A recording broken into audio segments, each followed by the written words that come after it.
Ages நண்பர்கள் எல்லாருக்கும் வணக்கம். இன்றைக்கி வந்து நம்ம என்ன பார்க்கலான்னு பார்த்தீங்கன்னா, உயிரினங்களின் வகைப்பாடு. ஸோ இந்த டாப்பிக்கில் வந்து இதுக்கு முன்னாடி டிஎன்பிசி எக்ஸாம்ஸில் வந்து ரீசெண்ட் டைம்ஸில் வந்து என்ன மாதிரி கொஷின்ஸ்லாம் வந்து கேட்டிருக்காங்க அப்படின்னு சொல்லிட்டு நம்ம ப்ரீவியஸ் கொஷின்ஸ் வந்து பார்க்கலாம். நம்ம சேனலில் பார்த்தீங்கன்னா டாபிக் வைஸ் நம்ம ப்ரீவியஸ் கொஷின்ஸ் வந்து அப்டேட் பண்ணி கொடுத்துட்ருக்கோம். ஸோ நம்மளுடைய சேனல் சப்ஸ்கிரைப் பண்ணாதவங்க கொஞ்சம் சப்ஸ்கிரைப் பண்ணி ஃபாலோ பண்ணி வச்சுக்கோங்க. சரி வாங்க பார்க்கலாம். ஃபர்ஸ்ட் கொஷின் பாருங்கள். சரியாக பொருந்திய தொல்லுயிரினை தேர்ந்தெடுக்க அப்படின்னு சொல்லி கேட்குறாங்க. இதில் வந்து எது சரியாக இருக்குதுன்னு பார்த்தீங்கன்னா ஆப்ஷன் பி தான் வந்து சரியாக இருக்குது. ப்ரியோபைட் வந்து நயாடைட்டா. ஸோ அதுதான் வந்து சரியாக இருக்குது. ஸோ அதுக்கப்புறம் பாருங்கள், வகைப்பாட்டியலின் படிநிலையில் கீழ்நிலையில் உள்ள அலகு வந்து யாது அப்படின்னு சொல்லி கேட்குறாங்க. ஸோ இதுக்கான ஆன்சர் பார்த்தீங்கன்னா ஆப்ஷன் டி சிட்டினம். ஸோ அதுக்கப்புறம் பார்த்தீங்கன்னா பூச்சிகளின் ஹோமோலிம்பில் காணப்படும் சர்க்கரை டேஷ் ஆகும். ஸோ இதுக்கான ஆன்சர் பார்த்தீங்கன்னா ஆப்ஷன் சி ட்ரக்கலேஷ்.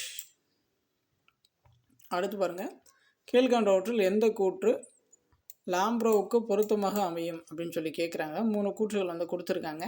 ஸோ கடலில் வாழ்கிறது மற்றும் முட்டையிடுவதற்காக நதி வலசை செல்கிறது அப்படின்னு சொல்லி கொடுத்துருக்காங்க.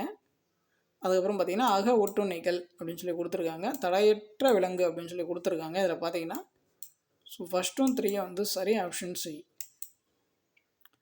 அதுக்கடுத்து பாருங்கள், கரோனஸ் லினோயஸ் முன்மொழிந்த வகைப்பாட்டு முறை வந்து எது அப்படின்னு சொல்லி கேட்குறாங்க. இதுக்கான ஆன்சர் வந்து ஆப்ஷன் டி செயற்கை முறை.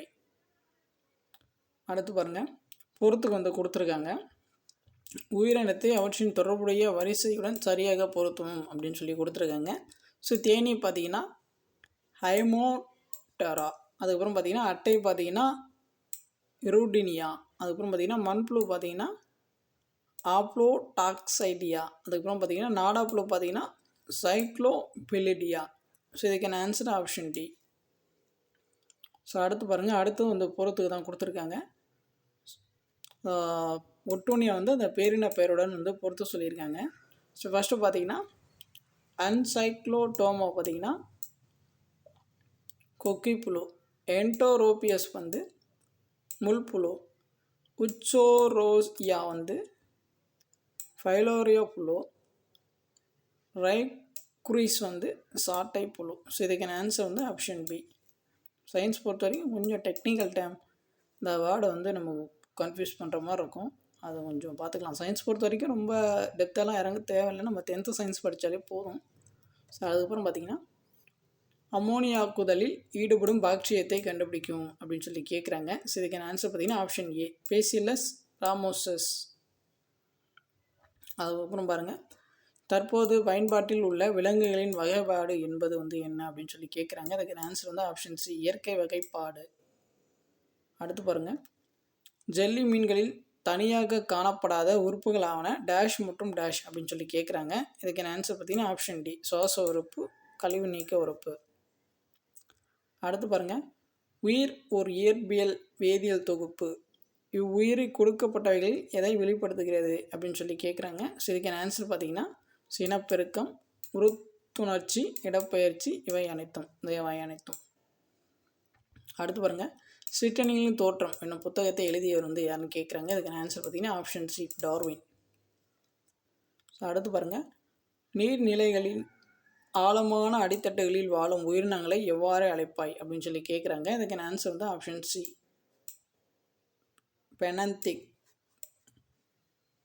அடுத்து பாருங்கள், முள்ளெலும்பு மற்றும் குடல்வால் எதற்கு எடுத்துக்காட்டுகளாகும் அப்படின்னு சொல்லி கேட்குறாங்க. இதுக்கான ஆன்சர் வந்து ஆப்ஷன் டி எச்ச உறுப்புக்கள். அடுத்து பாருங்கள், ஜாவா குரங்கு மனிதனின் புதைப்படிவமான பித்திகென்தோரோபிஸ் எரெக்டஸை கண்டுபிடித்தவர் வந்து யார் அப்படின்னு சொல்லி கேட்குறாங்க. ஸோ இதுக்கான ஆன்சர் பார்த்தீங்கன்னா ஆப்ஷன் டி டிபாயிஸ். அடுத்து பாருங்கள், ஈஸ்டில் காணப்படும் ஸ்டீராய்டின் பெயர் வந்து என்ன அப்படின்னு சொல்லி கேட்குறாங்க. ஸோ இதுக்கான ஆன்சர் பார்த்தீங்கன்னா ஆப்ஷன் சி எர்கோஸ்டிரால். அடுத்து பாருங்கள், பட்டுப்பூச்சி அதன் வாழ்க்கை சுழற்சியின் இந்த நிலையில் பட்டு இலையை தயாரிக்க துவங்கிறது அப்படின்னு சொல்லி கேட்குறாங்க. இதுக்கான ஆன்சர் வந்து ஆப்ஷன் டி கூட்டுப்புழு. அடுத்து பாருங்கள், கீழ்கண்ட ஒற்றில் எது ஐஸ்லாபியாட்டா பகுதிகளில் கண்டறியப்பட்ட உலகின் மிக சிறிய பச்சோந்தி வகையாகும் அப்படின்னு சொல்லி கேட்குறாங்க. அதுக்கான ஆன்சர் வந்து ஆப்ஷன் சி ப்ரொகோசியா நோனா. அடுத்து பாருங்கள், தடையற்ற முதுகெலும்பிகள் என்பவை வந்து யாவை அப்படின்னு சொல்லி கேட்குறாங்க. அதுக்கான ஆன்சர் தான் ஆப்ஷன் சி வட்ட வாயுடைய உயிரிகள். அடுத்து பாருங்கள், எலுமிச்சை புல்லின் தாவரவியல் பெயர் வந்து என்ன அப்படின்னு சொல்லி கேட்குறாங்க. அதுக்கான ஆன்சர் வந்து ஆப்ஷன் டி, சிம்போபோகான் சிட்டோரஸ். ஸோ அடுத்து பாருங்கள், உருளைப்புழு உடல் சுவரில் வெளியில் இருந்து உள்பக்கமாக உள்ள அடுக்குகளில் சரியான வரிசை வந்து கேட்குறாங்க. ஸோ இதுக்கான ஆன்சர் வந்து ஆப்ஷன் ஏ, கியூட்டிகோல் மேல் தோல் நீளமான தசைகள். அடுத்து பாருங்கள், கோவாறு கழுதை இவற்றின் கலப்பினமாகும் அப்படின்னு சொல்லி கேட்குறாங்க. அதுக்கான ஆன்சர் வந்து ஆப்ஷன் டி, குதிரை மற்றும் கழுதை. அடுத்து பாருங்கள், கீழ் வரும் உயிரினங்களில் எது கடலில் முதன்மை உணவு தயாரிப்பாளர்கள் அப்படின்னு சொல்லி கேட்குறாங்க. அதுக்கான ஆன்சர் வந்து ஆப்ஷன் சி, பைட்டோ பிளாங்க்டன் தாவர மிதவைகள். அடுத்து பாருங்கள், எந்த பாக்டீரியம் உயிரி வழி சிதைவடையும் தன்மை கொண்ட நெகிழியை உற்பத்தி செய்கிறது அப்படின்னு கேட்குறாங்க. Option D, Ralstonia.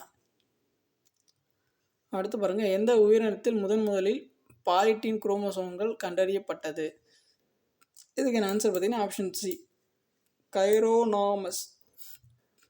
அடுத்து பாருங்கள், பாலூட்டிகளின் தனித்தன்மை டேஷ் ஆகும். இதுக்கான ஆன்சர் வந்து ஆப்ஷன் டி, தாய்சை இணைப்பு திசு. ஸோ அவ்வளோதான், இந்த டாப்பிக்கில் இருந்து ப்ரீவியஸில் கேட்ட கொஷின்ஸ் வந்து கொடுத்தாச்சு. உங்களுக்கு வேறு ஏதாச்சும் டவுட் இருந்துச்சுன்னா நீங்கள் வந்து கமெண்ட் பண்ணுங்கள், நம்ம வந்து ரெஸ்பான்ஸ் பண்ணுவோம். ஸோ இப்போ தான் வந்து நம்ம சேனல் ஃபஸ்ட் டைம் பார்க்குறீங்கன்னா கொஞ்சம் சப்ஸ்கிரைப் பண்ணி ஃபாலோ பண்ணி வச்சுக்கோங்க. தேங்க்யூ.